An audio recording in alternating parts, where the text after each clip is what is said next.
16 या 17 मई। कब है वट सावित्री व्रत? जाने सही तिथि, शुभ मुहूर्त, पूजा विधि और धार्मिक महत्व। वट सावित्री व्रत 2026 कब है?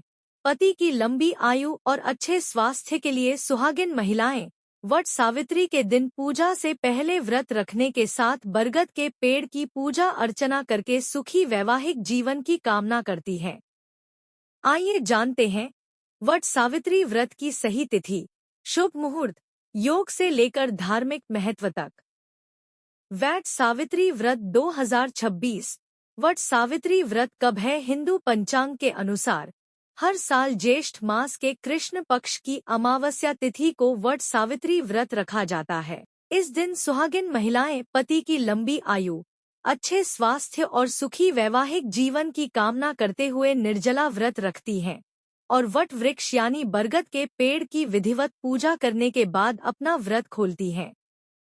इस साल अधिक मास होने के कारण ज्येष्ठ मास की 2 अमावस्या तिथि पड़ने वाली है। ऐसे में केवल ज्येष्ठ अमावस्या के दिन ही व्रत रखना लाभकारी हो सकता है। वट सावित्री व्रत को बड़मावस और बरगदाही के नाम से भी जाना जाता है। बता दें कि इस वर्ष अमावस्या तिथि 2 दिन होने के कारण वट सावित्री व्रत की तिथि को लेकर असमंजस की स्थिति बनी हुई है। आइए जानते हैं वट सावित्री व्रत की सही तिथि, शुभ मुहूर्त, पूजा विधि से लेकर धार्मिक महत्व तक। कब है वट सावित्री व्रत 2026?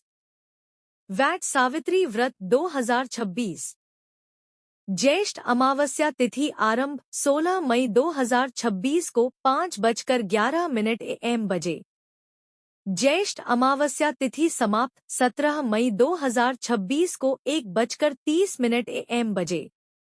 वट सावित्री व्रत 2026 तिथि 16 मई 2026, शनिवार।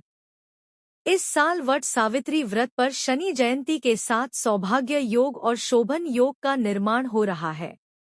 इसके अलावा ग्रहों की स्थिति के कारण बुधादित्य, नवपंचम, गजलक्ष्मी, विपरीत राजयोग जैसे राजयोगों का निर्माण हो रहा है। वट सावित्री व्रत 2026 पूजा विधि। वट सावित्री व्रत 2026 पूजा विधि। इस दिन सभी कामों से निवृत्त होकर स्नान कर लें और साफ वस्त्र धारण करें। इसके बाद आटा की 14 पूड़ी और थोड़े गुड़ और आटा के गुलगुले बना लें। इसके साथ ही भिगोए हुए चावल को पीस लें। इसके बाद पूजा की थाली सजा लें। अब स्वयं 16 श्रृंगार करके बरगद के पेड़ की पूजा करने के लिए जाएं।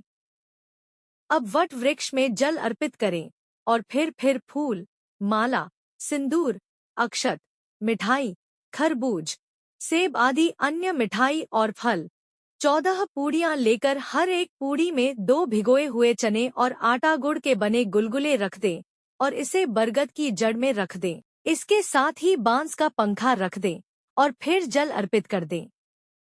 अब घी का दीपक और धूप जला लें। इसके बाद सफेद सूत का धागा या फिर सफेद